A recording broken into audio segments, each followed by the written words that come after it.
the National Disability Expo ended today, and we want to focus really on the theme of the expo, which is building a disability inclusive and participatory society. What is disability inclusion and participation, and why is it so important? Mhm.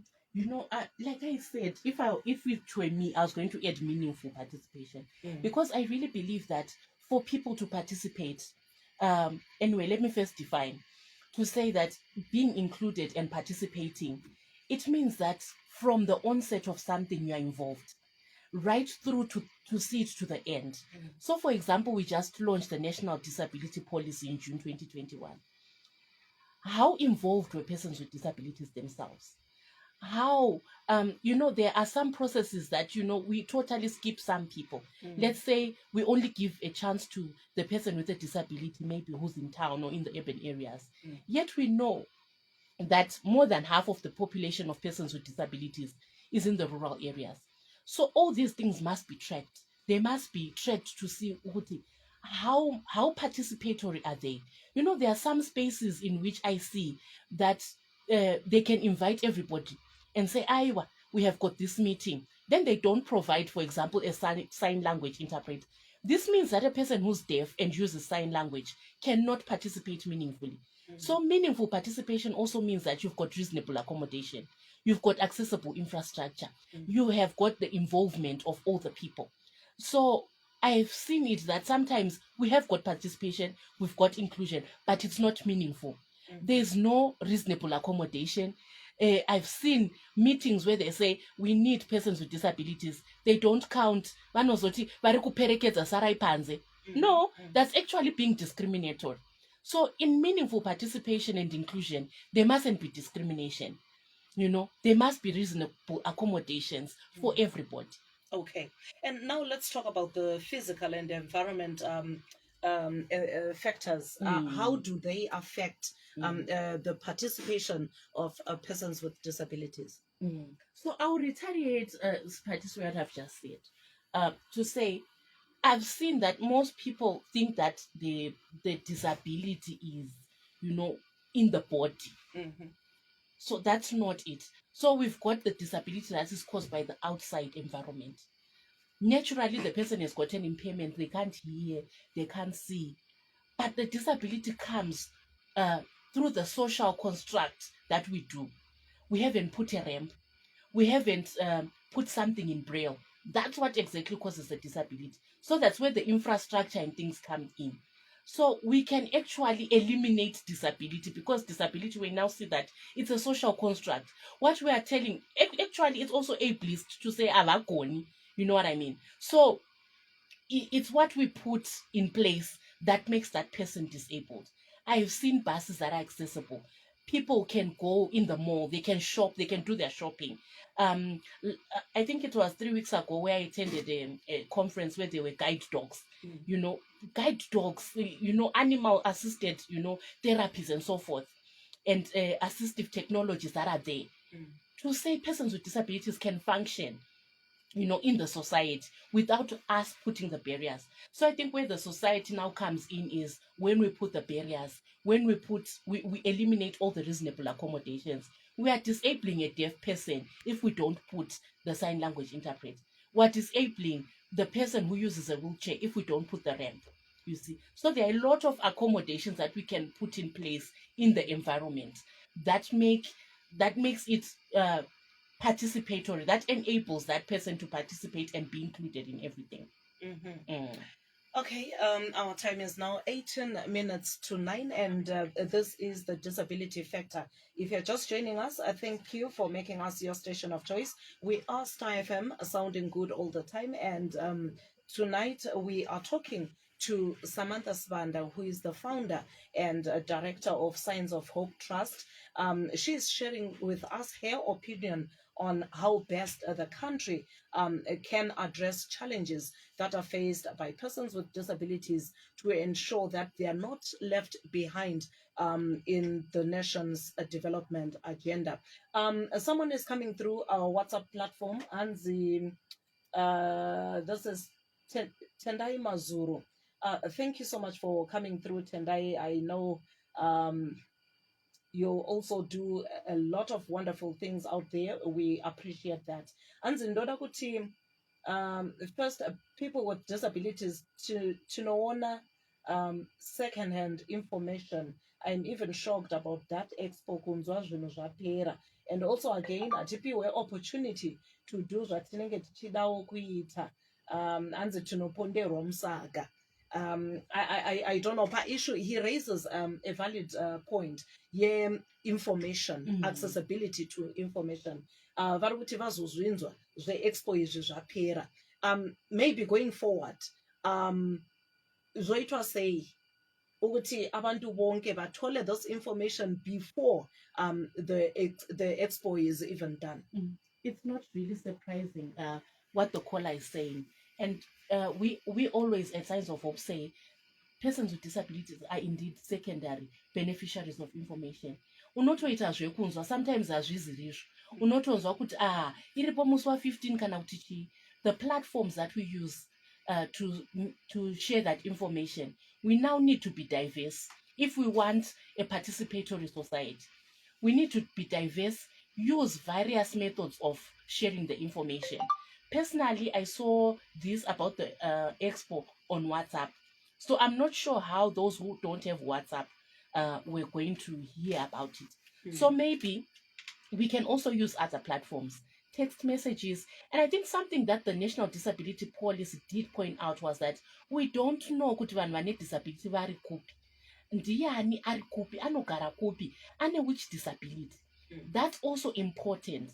Kuti tizive kuti okay, munhu uyu anogarepi, uhlala ngaphi muntu lo, usebulawayo ungaphi, ubulawayo or ungaphi. So that we know how to cater, because as it is right now, we are just planning blindly. Asikwazi lokuthi ubani lo bani bangaphi. We saw this during COVID. The resources were late and they weren't dispersed kuhle, just because we were saying asikwazi ukuthi abale disability bangaphi, bangobani, who are they. So there needs to be that. I know that the disability policy did point out we need to have our own census, our own database to know who's who, in this sector as well. Okay, anzi nemumwe ana kuzotaura manje zita rake. Anzi, thank you, Samantha. We really need more of those talks. Disability is not inability. You mentioned issue yekuti vane urema havasikuzivikanwa kuti vari kupi.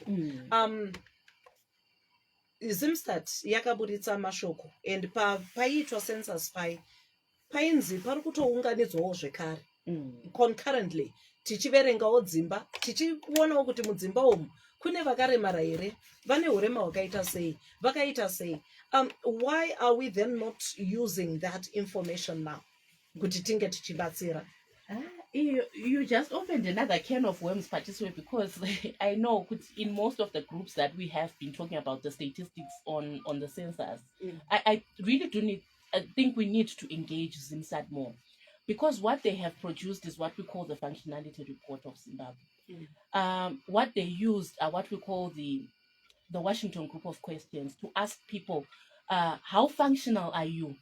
It's actually another big topic, but anyway, their estimate of whom they called persons with disabilities was 1.6% of the population.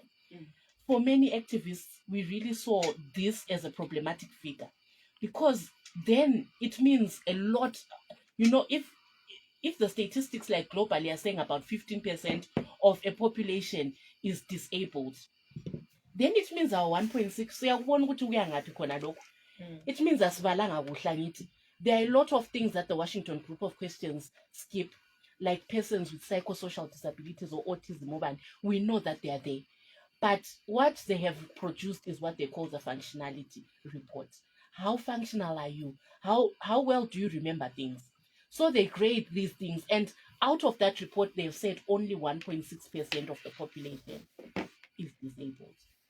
So this is clearly something that we really need to take forward. And I know that we will be having talks with the ZIMSTAT so that we can understand each other. How can we, corroborate all these results of i-1.6 to the 15% that we're expecting or more. Ngoba nxa sesikhonapho, we're also counting abale old age, we're also counting people with epilepsy and other disabilities that the Washington Group of Questions does skip. So we need to do more. I still support the fact that the Ministry of Social Development has said we want to count people with disabilities. And I'm sure that with that count, it's going to be a different statistic. Angazi, but okwakathesi, I'm still, kind of not in agreement with what Zimstat has said are people with disabilities. Okay. So also remember that on the breakout, we have also launched the new segment called the Disability Lounge on Wednesdays from 5:15 to 5:30 a.m. with Tamin Dlovu, who will be joined every week by former Star FM presenter Nyams, who is now based in Germany. Nyams will be looking at everyday issues affecting persons with disabilities on the Disability Lounge from 5:15 to 5:30. That is every Wednesday on the breakout with Tammy. Now, coming to you, Samantha. Okay, before I come to you, Ernest Flau, who is the secretary of Mavuko Tafara National Disability Association, Anzi on Expo, Maria Idiwa to participate is too much. And this one says, Anzi Vanema disabilities, Anzi they are hidden in the rural areas. My parents and caregivers, Anzi they ship them to the rural areas. So maybe if you can quickly respond to someone maybe yaidiwa to participate. So the participation fee for individuals was $25. And I would want to agree that it may have been expensive as well, considering that there are other logistics that you need to take care of, like transport and so forth. So that again, you can see that the cost can be a to participation, like what the caller has just said. Yes, for us as an organization, it was the first time yekuyenda. So I would say we did need a partner, somebody who would help us put it tiende ikoko. So yes, if you're underfunded, and so some people would say that it can be an event for elite people or not. I don't know. But I do think that his point is valid. Kana iye ane disability achitochema ukuthi, these are the voices that must be heard as well. Kuti vataure kuti aiwa, it's expensive. But I will commend the OPC for something. The Disability Expo, it rotates. It's not held in one province only. They do rotate kuma provinces. So now we're in Marondera. But last year we're in Gweru. Then the other year, vanengwa chingo chinja. So I will commend them for that. Once the expo is in your area, you can also attend. So I think that decentralization, exactly. So now said do you can attend. And Tariro says, is there any help that is being offered to the disabled from the government, and is there any budget that is meant for people with disabilities? I remember in my previous discussions with Dr. Christine Peter, vachitaura kuti pane disability fund. So I'm sure this is a topic for another day because tikataura tikapedza nguva. But thank you for raising that. We will surely create an episode that is going to talk about that, so that tinopa vanhu information yekuti kana zviripo munoenda kupi kuti munge muchibatsirwa. Anzi hello, disability, does it include declared infertile people? This is John Machivenyika in the CBD. Maybe if you can quickly help us on that one. Infertile people, I don't think that may be a disability. Maybe our what can I say? Our definition can help to say a disability is an impairment, a long-term impairment that you've got, and it bars you from participating equally with others. So if you're infertile, maybe that can be a social thing. Yes, disability is a social construct, but we are looking at things that would make you not to participate in the society, like equally with your peers. So for example, if we've got somebody who has got an amputated hand, right, and you're writing an exam for 3 hours, which means that maybe they have got to rest, they've got to, if there are other challenges that they have, such that the examination board will then say, ava vanoda an extra maybe 30 minutes to complete what they are doing. So that then becomes a barrier. So I think that you can see now, Wuti, it makes you not to be able to participate, like equally with others. Okay. Someone is coming through. Anzi, inini, I have a disability. Vazotumira on a picture yavo. Let me see. Okay. Anzi, I need help. I am sick, but andina wekuudza. Nekuti ndiri kurwadziwa handina anondibatsira. Ndine bhonzo rekumusana riri kubuda riri kurwadza. Please help. Handichatogoni kumuka. Hanzi ndogara kuGlenview. Please help me. Okay, I think we will, this is a separate issue. Tarisa will definitely make a follow-up tone of the tingabatsire say. Sorry, maybe I can interject. Yes. Also, I would really love some people like to be specific to say, help ya uri kuda ndeyei. So I've realized that sometimes, even in the process of trying to help, tinosara tisingazivi munhu anenge angotaura problem yake, like how the contributor has said. So it's good to say, ndiri kuda help, ndinonida mapiritsi akati, or I need this. It's easier for us to refer, or you as a station to say, okay, there are some people vatakambohosta vanoita zvakati. Yes. That way it's easier for referrals. But ukangoti maybe handisi kunzwa zvakanaka, then tinogona kushaya kuti tozokutangira papi pakubatsira kwacho. Yeah. Thank you so much. Anzi, a follow-up on infertility. Anzi, my companies are excluding such from child benefits payouts. Won't that constitute discrimination? Not exactly. So maybe the discrimination would be like, let me just try in a short space of time to talk to you about what is disability discrimination. If you look at the UNCRPD, there are 5 things that constitute as disability discrimination. Withdrawal of reasonable accommodations, not giving you the interpreter or this. Direct discrimination. Okay, anyway, but Kolaka, if you don't have a child, ma benefits evana anenga kuita, what are you using them for? So you can see that that's grounds. Those benefits go to vanevana. So you wouldn't qualify for that before you without children. So you have to claim other things that you can claim, like there are some other like health policies or health benefits that you've got from the workplace.